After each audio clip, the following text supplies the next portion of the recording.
今集我哋搭高鐵去到潮汕玩足3日，坐電瓶車遊覽潮州古城，仲去埋好熱鬧嘅汕頭小公園，品嘗當地嘅特色美食。精彩內容千祈唔好錯過啊！睇片之前記得訂閱我哋雞腿貓頻道。大家好，歡迎收睇雞腿貓頻道。今集我哋又報團啦，就參加咗食玩假期所舉辦嘅潮汕高鐵純玩3天團。平日嘅團費係1199蚊嘅，而星期5、6出發嘅話就係1249蚊。呢個團最大嘅賣點就係會去日日鄉度食獅頭全鵝宴，仲有2日嘅下午茶提供。我哋自己都有比較過其他旅行社嘅潮汕高鐵團啊，因為見到食玩假期啊冇自費項目嘅，所以就決定咗參加呢一個團啦。出發前1日，食玩假期就會發 WhatsApp 俾我哋團友，提醒我哋團友集合時間、地點、佢哋送票同事同埋導遊嘅聯絡方法同埋旗號，仲有其他嘅注意事項俾我哋團友知道。早上8點鐘，我哋就嚟到高鐵西九龍站集合，就去咗5號集合點會合食玩假期嘅送票同事。食玩假期嘅送票同事點好名之後，就每組團友派發一份高鐵嘅行程信息提示俾我哋。呢一份提示好緊要㗎，佢有講明開車時間、我哋坐嘅高鐵班次、坐邊一卡同埋坐邊個位置嘅。如果大家想方便啲睇嘅話，可以下載翻中國鐵路12306嘅官方應用程式，只要註冊翻你嘅個人賬號，都可以睇到你嘅行程資訊嘅。送票嘅同事啊，亦都會現場講解下我哋入去高鐵嘅注意事項等等嘅。大約5分鐘之後，我哋就解散。因為時間上早嘅關係，我哋冇選擇直接入閘，就去咗美食廣場一間叫做香江冰室嘅餐廳嘆翻個早餐先啊。早餐嘅價錢呢度啊算係咁啊，又有腸仔又有煎蛋嘅雪菜肉絲米，再配翻杯熱咖啡，都只係39蚊啫。有搭過高鐵嘅朋友應該都知道，我哋入閘只係需要回鄉證就得啦，非常之簡單方便。我哋由香港西九龍站出發，去到潮汕站會途經深圳北站同埋普寧站啊。去到潮汕站啊，大約2個零鐘嘅車程，中途停留喺深圳北站嘅時間會耐啲嘅，總共有18分鐘嘅時間。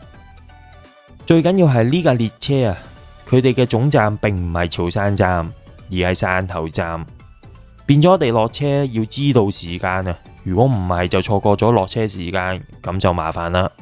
我哋入到嚟月台啊，揾翻相應嘅車卡，咁依照翻我哋嘅車票啊，我哋係去2號車卡嘅，所以大家要留意清楚啊個車卡號碼，坐錯位就好尷尬啦。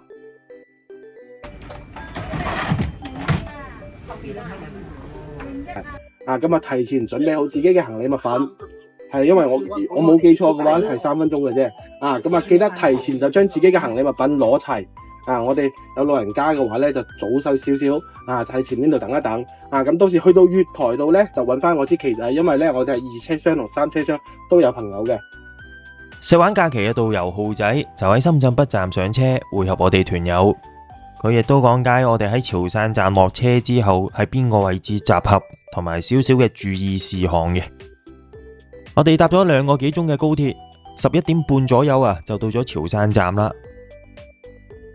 喺潮汕站落車嘅乘客都好多嘅，大部分都係香港出發嘅潮汕團，所以我哋落車之前攞定晒啲行李，咁就萬無一失啦。導遊點齊人數之後，我哋就落下一層出閘，然後成班就慢慢行去旅遊巴嘅停泊處度。我哋呢3日行程都係搭呢架旅遊巴周圍去嘅，車頭位置都擺咗食玩假期88號車，認住呢個 number， 咁就唔怕上錯車啦。中午12點零鐘，我哋就到咗樂德福食府度食午飯。餐廳距離潮汕站其實都好近嘅，10分鐘車程就到啦。相信呢間餐廳係做開團餐嘅，見佢上菜速度都好快。餐廳先嚟咗個湯，叫做海底椰雞湯。蠔烙就係潮州必食嘅菜式啊，呢一餐都會有提供。仲有潮式滷水鵝、潮式嘅白切雞，呢個白切雞味道就清淡啲。仲有清蒸鱸魚食嘅。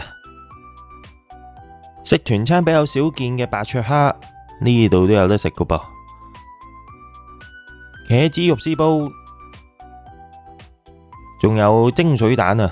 蒸水蛋啊，都係一個好受歡迎嘅菜式。仲有碟薑蔥炒花甲啊！整體嚟講，呢個團餐算係咁啦。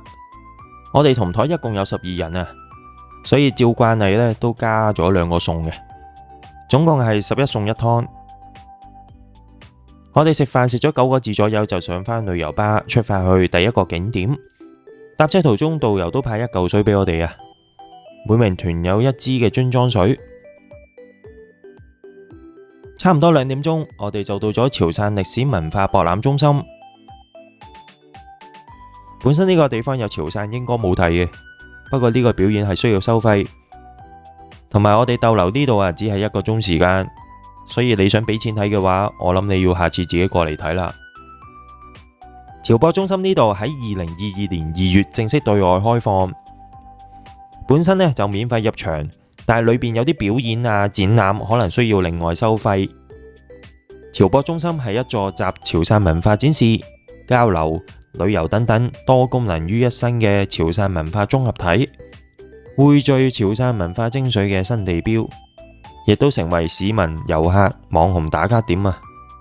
潮博中心呢度就展示咗一艘紅頭船，紅頭船係雍正年間官府呢就命令潮汕嘅民間漁船啊，要喺船頭油上一層紅色嘅漆油，係為咗區分啊邊啲係海盜船，邊啲係民間漁船。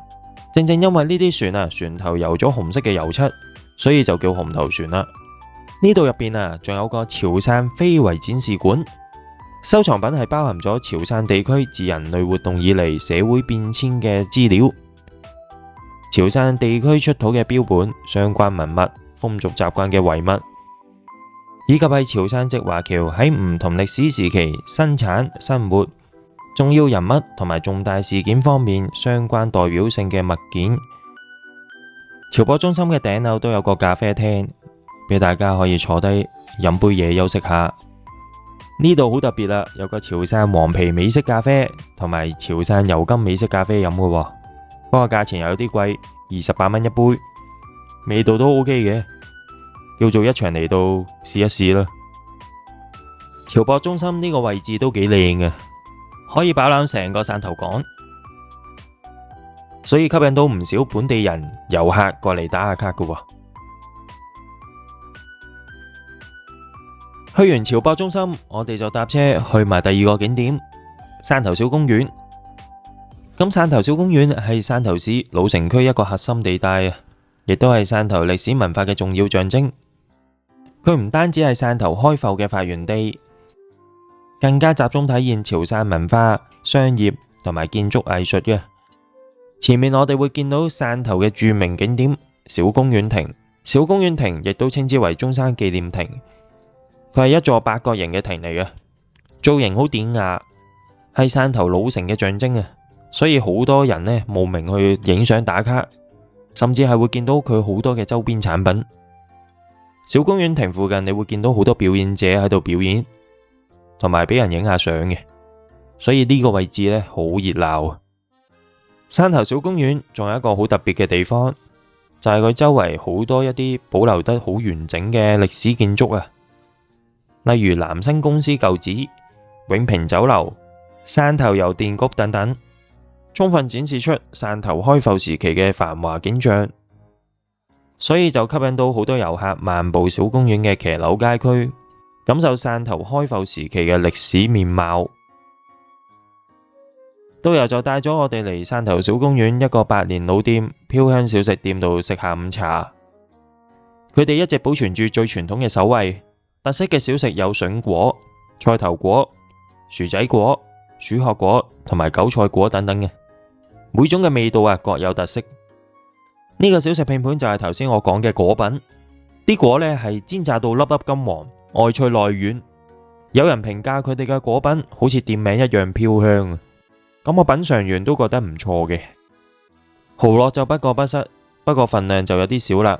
我哋一圍12人都唔知點樣分。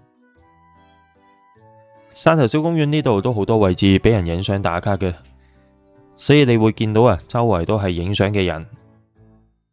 我哋頭先食完下午茶就有一個中自由活動，咁啊除咗影下相行下街之外，當然要試下一啲街頭小食啦。咁啱我哋路經呢一檔主要賣普寧豆乾，一場嚟到就試下啦。不過食完先知買貴咗，呢一檔賣20蚊一份，食落去鹹鹹地，幾過癮。仲有潮汕名物腐乳雞翼，呢一間呢就排晒長龍啊，當然要試下啦。排就唔係話排好耐嘅，咁我就買咗一隻試下9蚊雞。腐乳雞翼又真係做得唔錯嘅，相信佢哋係新鮮即炸嘅關係嘅，難怪咁多人排隊啦。小公園入邊有個文明驛站啊，就有免費提供茶水，有需要嘅話可以喺度攞啦。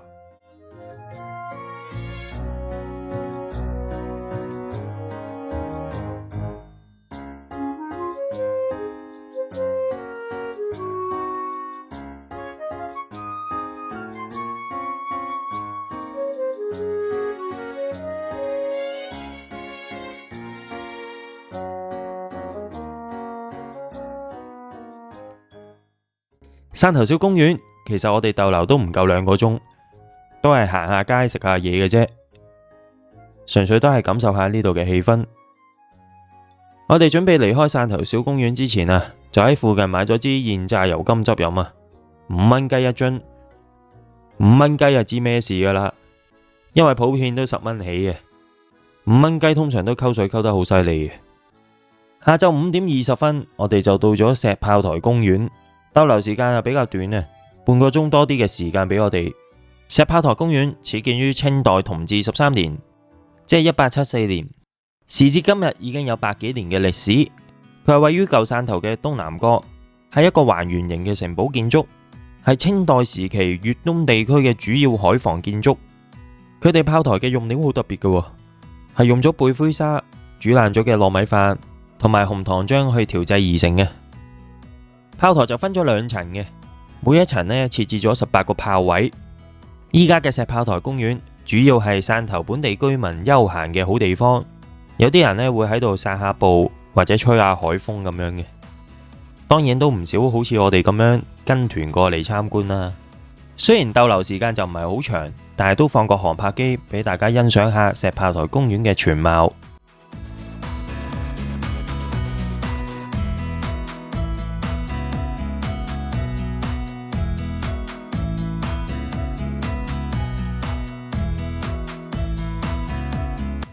晚上6點半鐘，我哋就到咗百合里牛肉火鍋，佢哋嘅汕頭總店打邊爐啊！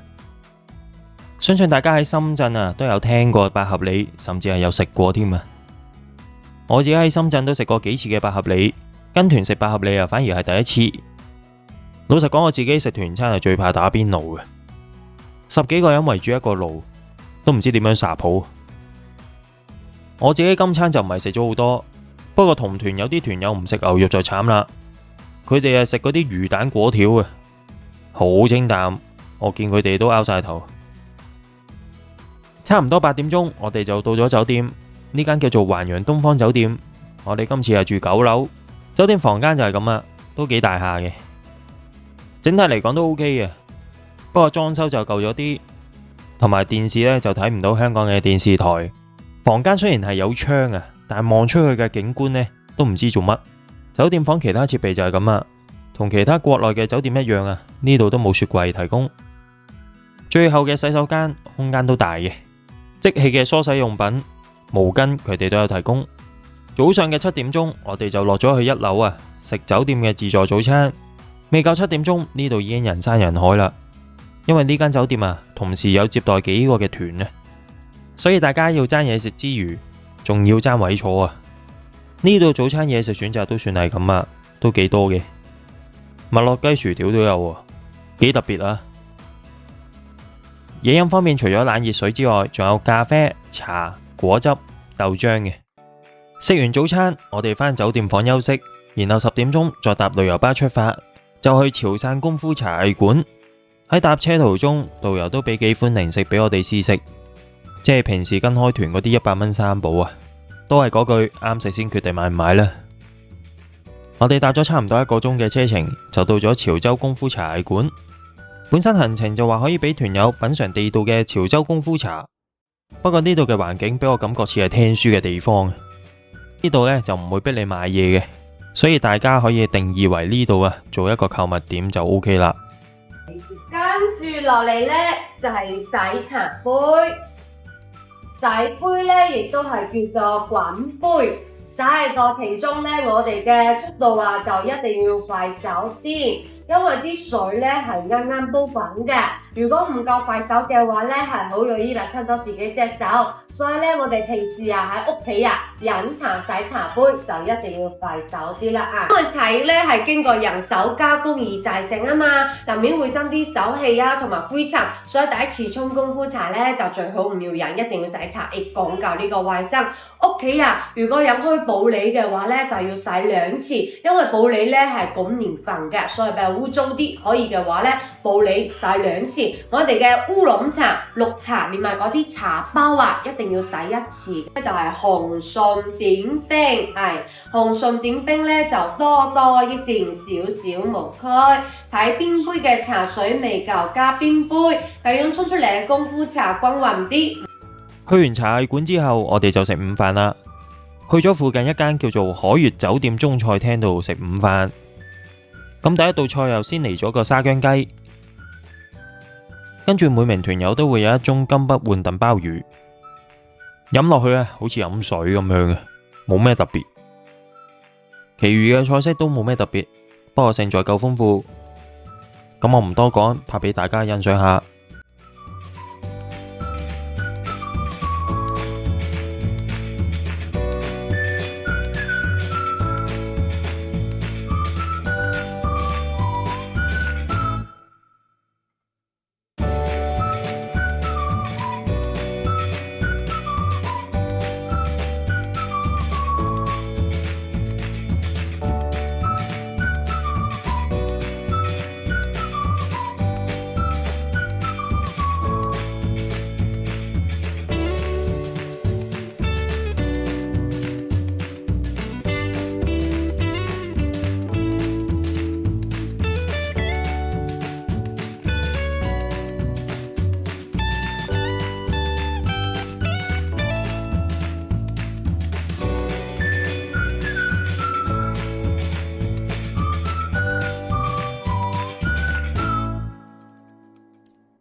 咁我哋今次去咧就好靚仔啦，唔算係好多人，亦唔算係好少人。咁到時咧，我會先帶大家去到呢個下午茶嘅地方。咁下午茶其實咧，我話諗住，又食嘢啦。咁今次嘅下午茶咧又唔似琴日咁多嘢食噶啦。今日咧都係啲糕點糖水嚟嘅。咁今日嘅糖水咧叫做咩咧？叫做鴨母黏。鴨母黏咧亦都係可能你哋諗嘅話，呢個名有啲似糕點多啲喎。咁諗錯啦，呢個係糖水嚟嘅。我哋食完午飯就出發去潮州古城。潮州古城呢，就要轉搭呢個觀光電瓶車。本身呢個觀光電瓶車係要收費嘅，不過我哋跟團呢就唔使錢啦。坐呢架電瓶車可以順便欣賞下潮州古城外邊嘅風景。我哋喺潮州古城門口附近位置落車，我哋落車之後就行去岸邊欣賞下港濟橋嘅景色。不過可惜嘅就係我哋今次呢個團呢就冇包含到港濟橋嘅行程。港濟橋本身要入場費嘅，收費係20蚊。如果60歲或者以上嘅人士就係免費入場。港濟橋俗稱雙子橋，係全國重點文物保護單位嚟嘅，始建於南宋乾道7年，即係公元1171年啊。咁港濟橋係同趙縣趙州橋、惠安縣嘅洛陽橋同埋北京市嘅盧溝橋並稱為中國4大古橋。咁佢係集拱橋、梁橋同埋浮橋於一身嘅，係中國第一座啟閉式嘅浮橋。古語有云到潮不到橋，枉向潮州走一遭啊！我聽完呢句之後就覺得下次一定要行下港濟橋。港濟橋每日下晝5點鐘都會拆開個浮橋嘅，同埋夜晚都有燈光 show 表演，好多人都慕名而來欣賞嘅。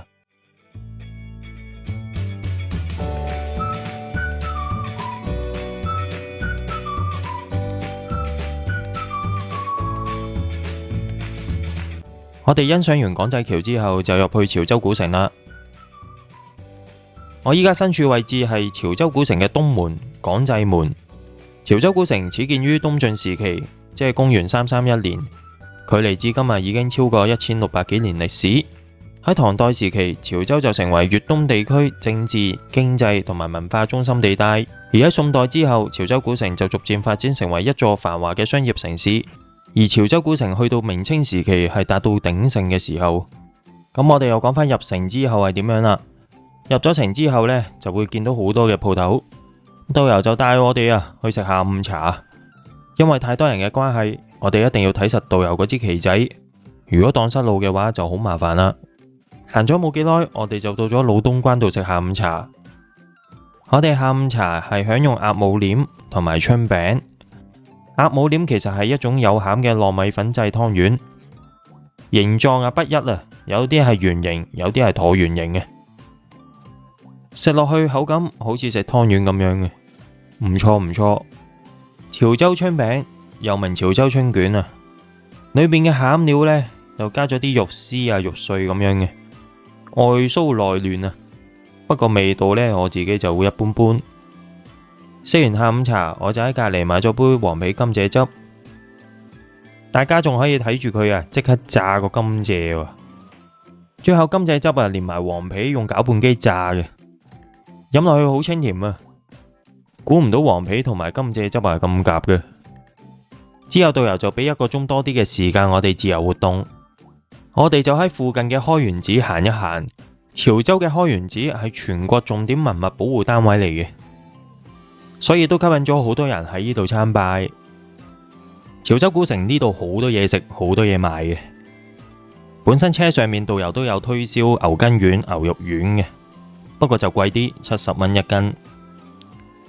點解我話貴呢？因為潮州古城呢度牛筋丸1斤只係45蚊，仲要買4斤送1斤。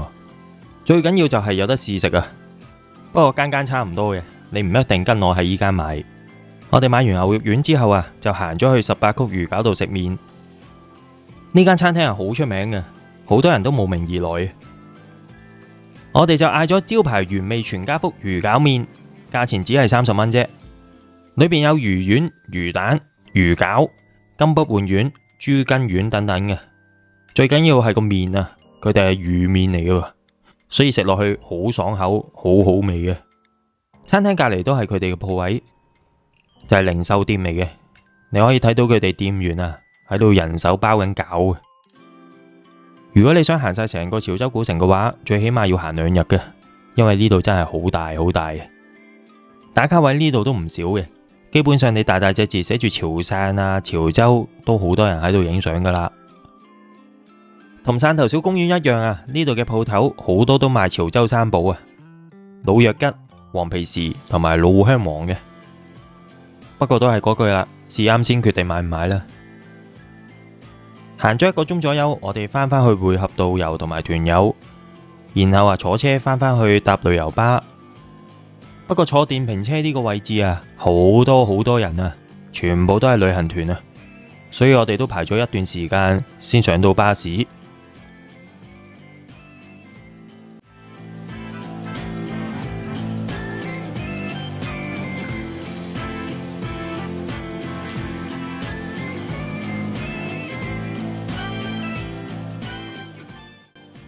差唔多6點鐘，我哋就到咗百年銀屏度食晚飯。餐廳嘅裝修都幾靚嘅，好有古色古香嘅感覺。今餐叫做潮式傳統海鮮風味宴，咁有潮式嘅白切雞、海底椰燉土雞湯，仲有薑蔥炒蟹、潮式滷水鵝、三色椒炒豬頸肉、避風塘炒蝦，仲有餐廳嘅招牌菜銀屏蠔烙，仲有墨魚餅拼馬鈴薯果、韭菜炒豆乾。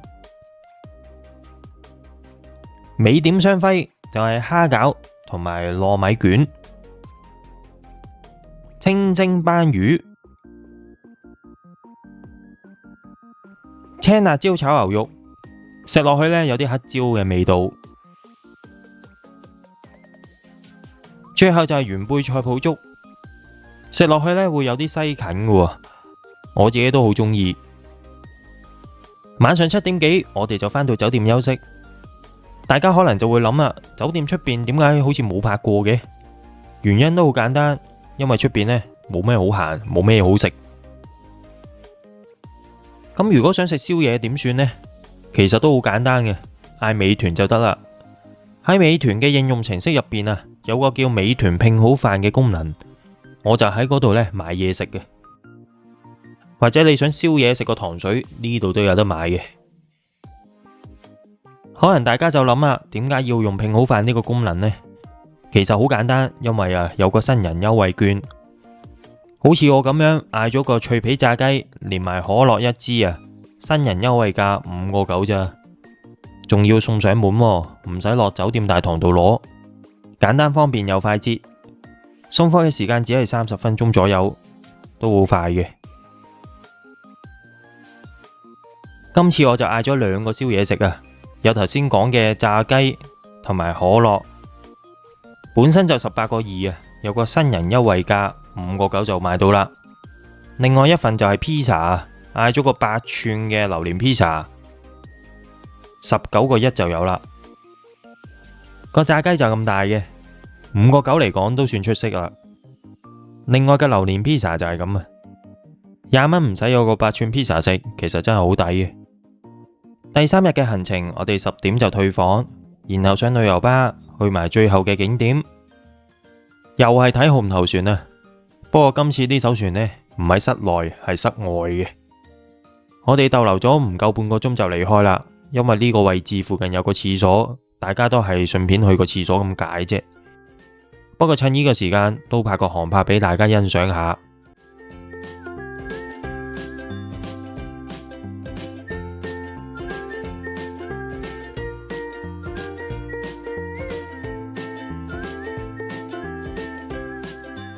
中午差唔多12點，我哋就到咗日日香鵝肉飯店度食飯。不過呢度就算你跟團都要排隊等嘅。我哋就等咗差唔多20分鐘先可以入去食飯。日日香鵝肉飯店其實香港同埋深圳都有幾間分店，不過嚟汕頭總店呢度食就梗係最好啦。餐廳就先上咗鮮蝦炒木耳、炒時蔬、清蒸魚，仲有呢個飯都有名堂嘅，叫做五常稻花香米飯。老牌鵝血煲，今次我哋呢個團係享用獅頭鵝宴所以會有鵝肉、鵝頭、鵝蛋，仲有鵝肝等等嘅。最後仲有個芫茜鵝肉湯。食完飯我哋就搭旅遊巴返返去潮汕高鐵站，大約1個鐘車程，我哋就到咗潮汕高鐵站啦。因為我哋今次搭高鐵嘅班次係3點55分先開車，大家可以選擇喺高鐵站裏邊食下嘢或者飲杯咖啡。如果唔係就喺高鐵站裏邊坐低休息下啦。我哋開車前15分鐘就入閘去月台搭車啦。喺潮汕站上車嘅朋友好多嘅，所以大家要小心，唔好爭先恐後啦。我哋晚上6點半左右就返到香港西九龍高鐵站啦。最後我就想做返個總結。今次我哋跟食玩假期潮汕高鐵3天團都算抵玩嘅，不過坊間好多旅行社都會搞潮汕高鐵團如果大家有興趣報團嘅話，呢一條片可以做一個參考。今次呢個3日團嘅費用就係咁嘅，團費每位係1199蚊，每日嘅導遊費係80蚊，所以3日加埋係240蚊，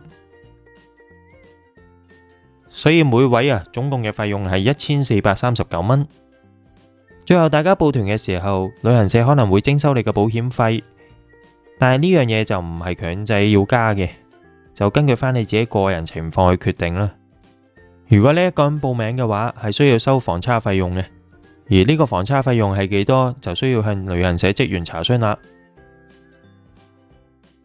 多謝大家嘅收睇如果中意我哋嘅影片，記得訂閱我哋嘅頻道，分享影片同埋讚好如果對我哋嘅頻道有任何意見，歡迎大家喺留言區留言嘅。我哋下一集再見啦，拜拜。